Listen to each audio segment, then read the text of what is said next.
They called me in at 3:30 p.m., no warning, no calendar invite, just a knock on my cubicle wall and a clipped "HR needs to see you for a moment." I thought it was just my routine performance review, something that's expected when you've been with a company for over 15 years.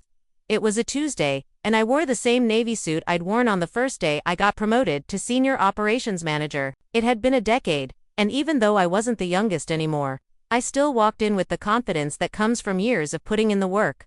When I entered the HR office, I was greeted by Tim, the head of HR. His face was unreadable. He was sitting at the table with his hands folded neatly in front of him, no smile, no welcoming words, just a stern look. He didn't say anything as I sat down.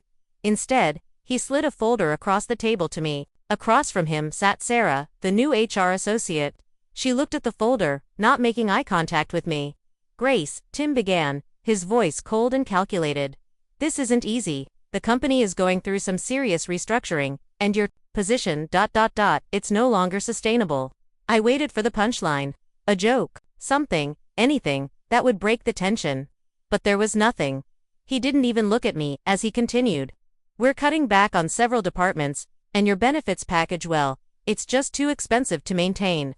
Your salary and insurance are costing the company too much, and we need to reduce our overhead." I blinked, trying to process what I was hearing. I had no warning, no discussions, no signs.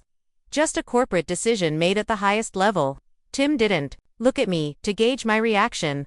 He didn't care. "You'll receive 2 weeks severance pay," Tim added, sliding another piece of paper towards me. "And a non-disclosure agreement to sign, of course. We'll deactivate your credentials immediately." I stared at the words in front of me, trying to make sense of them. 15 years of dedication, and this was how it ended. No thank yous, no recognition, just a severance package and an NDA. I looked at the folder as if expecting an apology, but none came. Instead, he nodded at Sarah, who silently handed me a box to pack up my belongings. I didn't speak as I stood up and grabbed my coffee mug, the one they'd given me for my 10-year anniversary. It felt like a cruel joke, packing up my things, knowing I'd just been erased. The hallway felt different as I walked out. My name, still etched on the glass door to the operations department, felt like a relic from another life. The desk where I'd worked for years, the chair that had molded itself to my body, it all seemed so foreign now. It wasn't just the physical space, it was the realization that I no longer belonged. I passed several employees on my way out. They didn't stop to say goodbye. No one asked what happened. They all knew, or worse, they pretended not to. The elevator ride down was empty. The soft hum of the elevator made the silence deafening. When I swiped my badge, the elevator didn't respond. I had to ask someone passing by to press the ground floor button for me. They did, but there was no recognition, no compassion, just a silent nod as if I was already irrelevant. Downstairs, I sat on the lobby bench, trying to hold myself together. The polished marble floors, the corporate artwork, it all looked the same.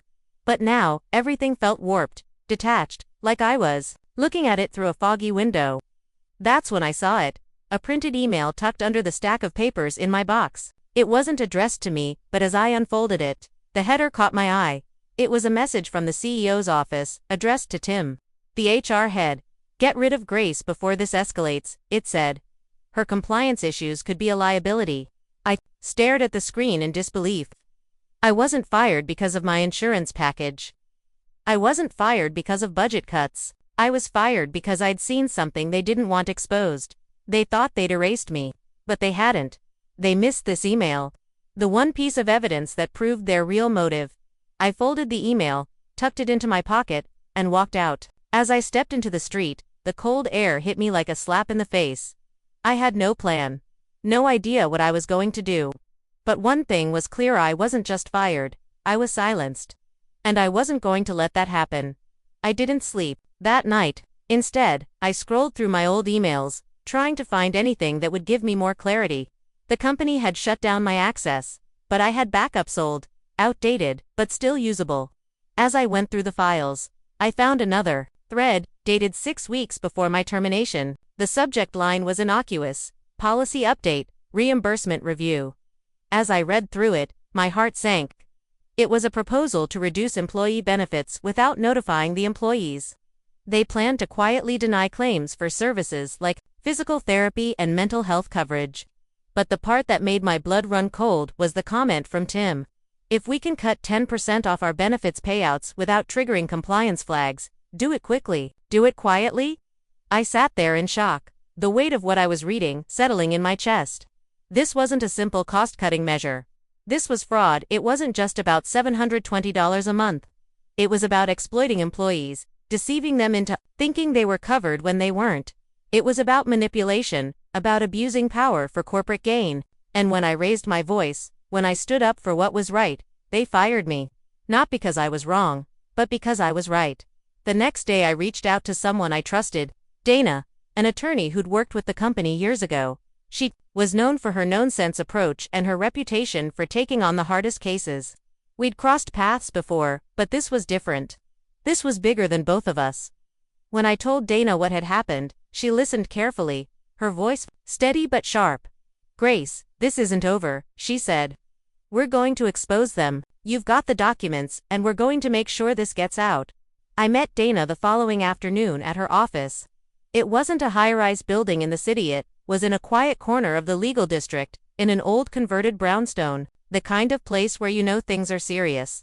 As soon as I walked in, she handed me a folder labeled Internal Exposure.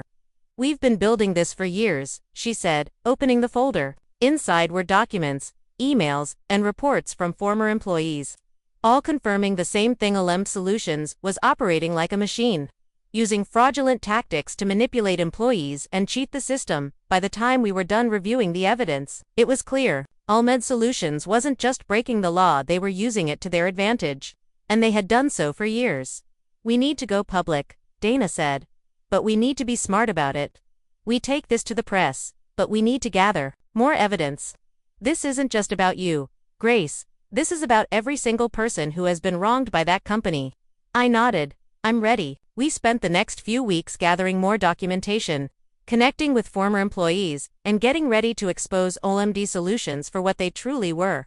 We weren't just going to break the story, we were going to make sure the whole world knew the truth. And we did. The story broke in the Ledger. It wasn't front-page news, but it didn't need to be. It was a slow burn that quickly spread across social media, gaining traction as more whistleblowers came forward. More employees shared their stories. The company couldn't hide anymore. The evidence was irrefutable. A few weeks later, I received a letter from OLM Solutions. They offered me $100,000 to keep quiet. They wanted me to disappear, to sign an NDA, and walk away. I didn't hesitate. I called Dana. "They're scared," I said. "They're offering me hush money." Dana's voice was calm but firm. "It's time to make them pay."